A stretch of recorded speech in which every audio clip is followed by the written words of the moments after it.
Yo quisiera leer para todos un hecho que ocurrió lo encontramos en Marcos, San Marcos, capítulo 9. San Marcos, capítulo 9, versículo 14.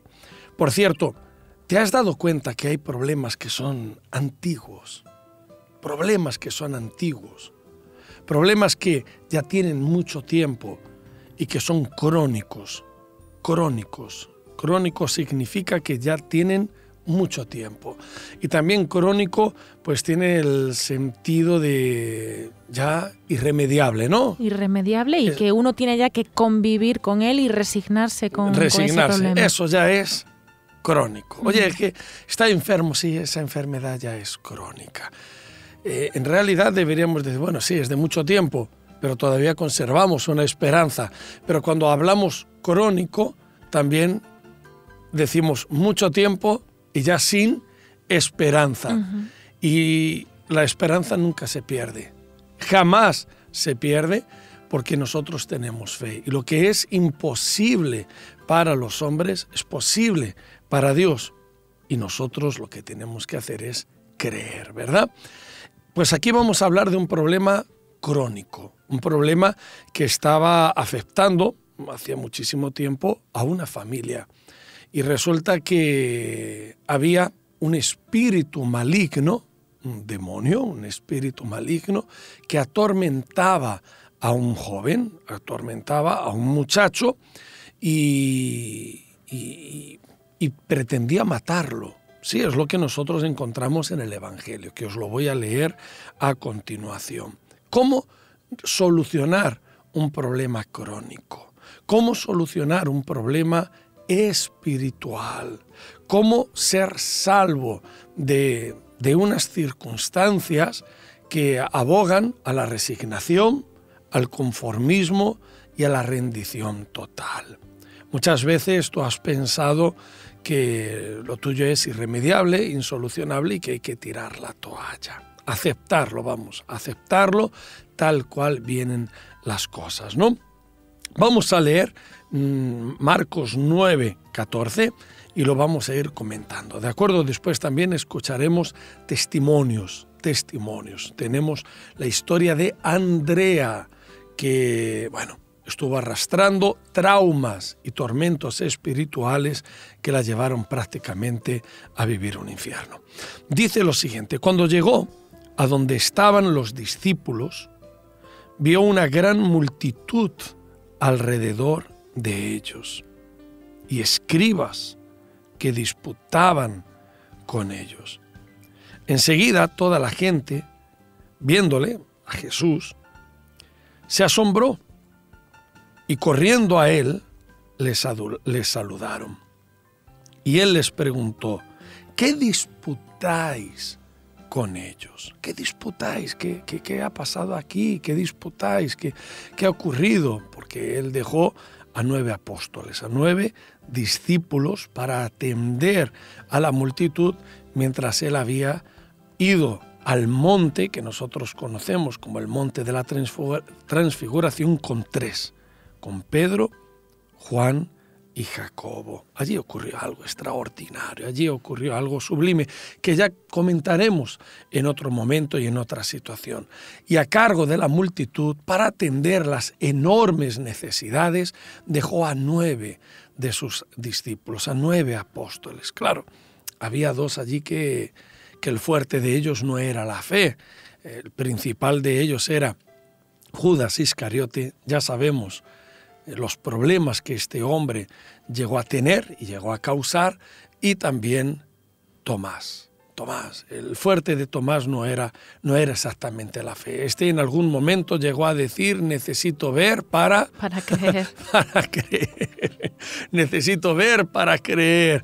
Espero que no sea tu caso, ¿vale? Espero que no sea tu caso, porque ¿qué fe hay cuando uno necesita ver para creer? La fe no es ver para creer. La fe primero cree para después ver. La fe es una certeza, la fe es una seguridad, la fe es una convicción. Y respondiendo uno de la multitud, dijo: Maestro, traje a ti mi hijo, que tiene un espíritu espíritu mudo. Un espíritu mudo. Él tiene un espíritu mudo, el cual, donde quiera que le toma, de repente lo toma, lo domina, le sacude y echa espumarajos y cruje los dientes y se va secando. Se está secando. Mi hijo se me está secando, se me está muriendo poco a poco, se me está consumiendo, porque esta enfermedad lo está secando. Le dan estas especies de convulsiones, que echa espumarajos, que cruje los dientes, que lo derriba, lo revuelca, lo echa en el agua, lo echa en el fuego, donde sea, se golpea. Mira, si tiene muchas marcas en su frente, tiene marcas en su cabeza, en su cuerpo, porque donde quiera que le toma el espíritu maligno, lo derriba con gran virulencia y se me hiere y se me está secando, se me está muriendo. Y dije a tus discípulos que lo echasen fuera y no pudieron. Sí, yo traje aquí a mi hijo con esta problemática, a tus discípulos, y ellos es que no han podido hacer nada. Es que la situación que hemos vivido aquí ha sido terrible, porque el espíritu maligno ha resistido y permanece. Y respondiendo Jesús les dijo: oh generación incrédula, ¿hasta cuándo he de estar con vosotros? ¿Hasta cuándo os he de soportar? Traédmelo. Estas palabras fueron dirigidas a los discípulos que no pudieron expulsar el espíritu maligno, porque en aquel momento ellos tuvieron falta de fe. Por eso Jesús les llamó generación incrédula. Cuando Jesús, como ya os dije, fue al monte que nosotros conocemos de la transfiguración, para transfigurarse, de lo cual miraron algo sublime Pedro, Juan y Jacobo, los 9 restantes pues tuvieron una caída de fe. Al verse solos ante una gran exigencia, se sintieron abrumados, se sintieron indefensos. Ellos pensaban que porque Jesús no estaba cerca, ellos no iban a tener el poder, la autoridad espiritual como para reprender un espíritu maligno. Esto te puede pasar a ti también muchas veces. Muchas veces tú alimentas en tu interior pensamientos de que eres indigno, que eres incapaz, que tu fe Dios no la atiende, que tú no tienes la fe que tienen los demás, que los demás tienen más fe que tú, que los demás están más cerca de Dios que tú. Yo te voy a ser sincero, atendemos a mucha gente a diario, muchísima gente a diario. Y tristemente es común que nos busque gente, que nos busquen personas pidiéndonos oración. Y digo triste en el aspecto de, entendedme ahora, porque nos dicen: pastor, ore por mí, ore por esta causa, que usted está más cerca de Dios. Usted está más cerca de Dios, yo estoy muy lejos de Dios, pero usted es pastor y porque es pastor está más cerca de Dios. No es triste que nos pidáis oraciones, para nada. Nosotros tenemos placer en orar, tenemos placer en ayudar. Nuestro placer es anunciar las buenas nuevas. Pero sí es triste en ver cómo muchas veces asumimos pensamientos, prejuicios, llegamos a conclusiones que no están del todo correctas. Porque yo no estoy más cerca de Dios por ser pastor y tú más lejos de Dios por el motivo que sea. Todos nosotros necesitamos a Dios, todos nosotros. Yo lo necesito tanto como tú y tú lo necesitas tanto como yo. Y Él está cerca de todos los que le buscan, de todos los que lo intentan. Pero el mal, el maligno, Él trabaja colocando este tipo de pensamientos. Pensamientos como que tu fe es insuficiente, que eres indigno, que no lo mereces. En muchas ocasiones toma los pecados, los fallos, los errores que uno haya podido cometer en otra época. Oye, y pecadores somos todos, aquí perfectos no hay nadie, y comienza a colocar mala conciencia, comienza a colocar dudas, a colocar debilidades que tú no mereces, que Dios no te va a escuchar, que Dios no te va a responder, que Dios no se agrada de ti, tú no eres digno, ¿a dónde vas tú a buscar lo que que para ti no hay salida, que para ti no hay solución? Esto es lo que mucha gente vive. Y los discípulos se sintieron desbordados por aquella situación ante un espíritu maligno. Sabemos cómo el diablo trabaja. Y quién sabe si aquel espíritu que estaba en aquel muchacho de una u otra forma no incentivó las dudas que estaban en los discípulos, que les impidieron de rechazarlo y de expulsarlo. También ya os dije que había 2 discípulos allí, 2 apóstoles, que el fuerte de ellos no era exactamente la fe. Tomás, por incredulidad, por no ser un hombre de mucha fe, y Judas, que ya sabemos los problemas que él causó. Entonces, a lo que yo me quiero referir es lo siguiente: Dios no hace acepción de personas. No llegues a la conclusión de que Dios está lejos de ti y que para ti no hay una salida. Dios escucha tus oraciones y Él quiere secar tus lágrimas y Él quiere salvarte. Si tú pones tu fe en Él y no dudas, no dudes. Combate las dudas, combate el miedo, combate la inseguridad, verás grandes resultados. Obviamente hay que perseverar, hay que insistir. Traédmelo, dijo Jesús, y se lo trajeron. Y cuando el espíritu vio a Jesús, sacudió con violencia al muchacho, quien cayendo en tierra se revolcaba echando espumarajos.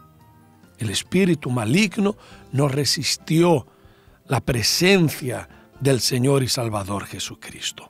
Y Jesús preguntó al Padre: ¿cuánto tiempo hace que le sucede esto? ¿Cuánto tiempo?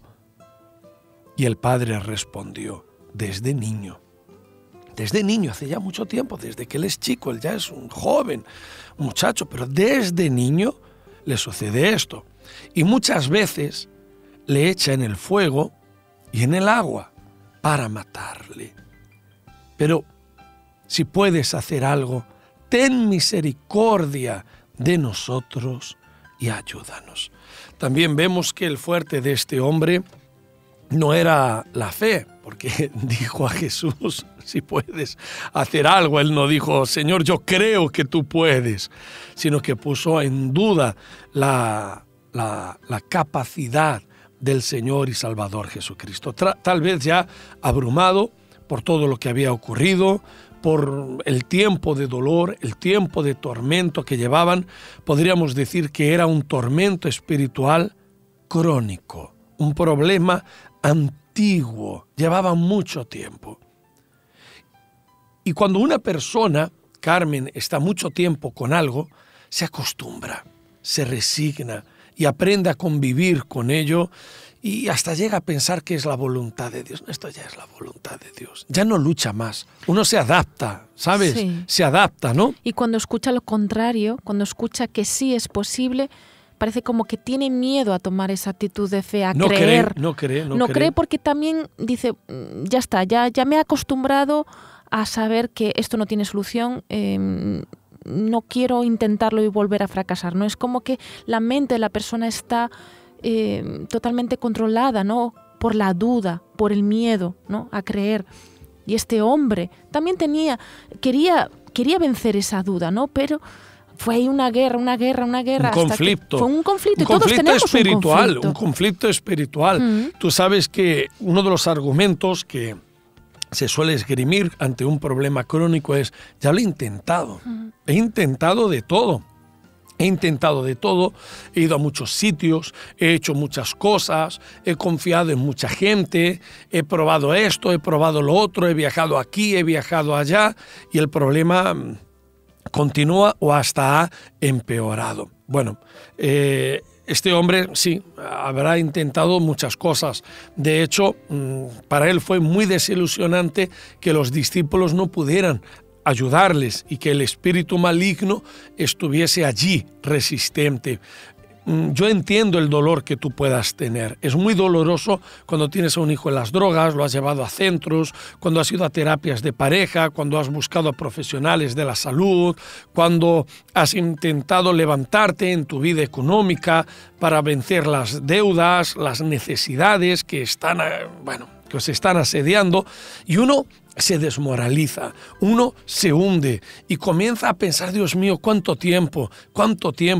Y vives como si fuera una sentencia, una condena, arrastrando ese problema, conviviendo con él, pensando, llorando, a veces hasta la ilusión por la vida, la fuerza, el ánimo, los sueños se van desvaneciendo porque dices, oye, es que a mí me ha tocado esto, me ha tocado y ya está, no hay para mí una salida, no hay para mí una solución. Este hombre que le dijo a Jesús, si puedes hacer algo, hazlo, si nos puedes ayudar, lo había intentado casi todo, ante un problema que ya os hemos dicho que llevaba mucho tiempo, menos una cosa. Lo había intentado todo, menos una cosa. Y esto mismo es lo que os puede estar faltando a vosotros, que es colocar la fe única y exclusivamente en Jesús. Si el vídeo de hoy te ha ayudado o crees que puede hacerlo con alguien, pues compártelo, ¿de acuerdo? Y si todavía no lo has hecho, suscríbete al canal. Hasta la próxima.